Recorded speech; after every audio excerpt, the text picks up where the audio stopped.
गिलानी हुई थी? जब बेटा नहीं है, इतने विवाह कर दिए, तो कितनी बार गिलानी हुई? लेकिन एक बार क्यों लिखा? एक बार का मतलब है अंतिम बार। इसके ऊपर कई भाव आते हैं।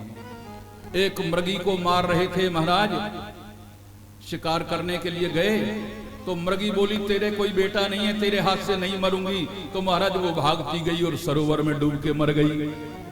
महाराज फूल लेने के लिए गए, पारिजात के पुष्प केकई के लिए, जूड़ा में लगाने के लिए।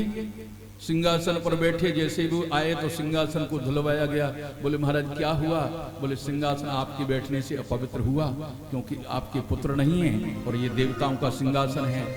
तो महाराज को बड़ा एक बार, कितने भाव हैं। ये कथा राम कथा में मैं चौथे दिन कहता हूं। भगवान की कृपा से एक बार, तुरंत महाराज उसको अंतिम बार कहा गया, एक बार को अंतिम बार। और तुरंत गए कहां? गुरु ग्रह तुरंत गयो महिपाला, चरण लाग करो विनय विशाला। भाई गुरु तो उनके वशिष्ठ थे, तो आज ही क्यों गए? पहले भी जा सकते थे। गुरुजी मेरे घर में कोई बेटा नहीं है, आप कृपा कर दो। क्योंकि रघुवंश में जितने भी ज्यादातर बेटा हुए हैं सब यज्ञ करने से हुए, और यदुवंश में जितनी भी शादी हुई है सब झगड़े से, अपहरण से शादी हुई है, विवाह हुए हैं। तो भगवान की कृपा से तो पहले भी तो हो सकता था, लेकिन आज तुरंत गए। और गुरुजी ने कहा धर हो धीर होई है सुतचारी, त्रौवन वेद तो भगत भय हारी। चिंता मत करो, एक नहीं, दो नहीं, तीन नहीं, चार बेटे होंगे, लेकिन कैसे? यज्ञ से होंगे, तुम्हारे शुक्र से नहीं होंगे, यज्ञ से होंगे। तो बोले महाराज यज्ञ कराओ। यज्ञ के लिए आचार्य किसको बनाएंगे? बोले महाराज एक श्रृंगी ऋषि हैं, वो पटना रोमपाद राजा के यहाँ रहते हैं, पाटन देश में, उनको बुलाओ। तो गुरुजी ने बुलाया। श्रृंगी ऋषि वशिष्ठ बुलावा, श्रृंगी ऋषि वशिष्ठ बुलावा,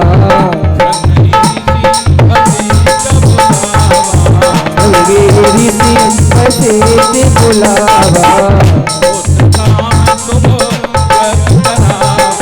पुत्र काम शुभ यज्ञ करावा,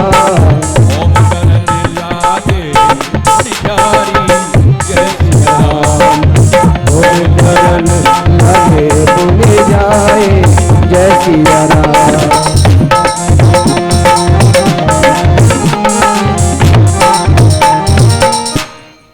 भगत सहित मुनि आहुत दीने, और प्रगटे आगे न चरु कर लीने।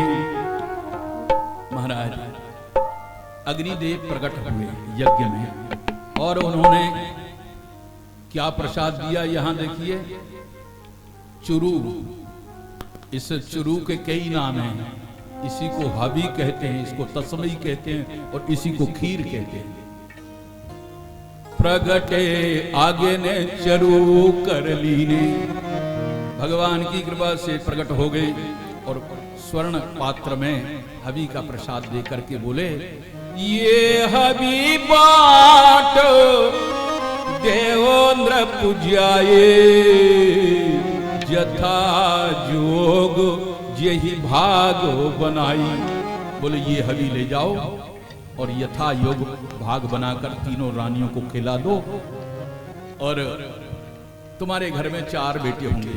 गुरुजी ने जो कहा है वो सत्य होगा। महाराज दशरथ जी दौड़े दौड़े आए, और कौशल्या कैकेयी सुमित्रा तीनों पटरानी हैं, उनको बुलाया। और महाराज इसका बंटवारा कैसे किया?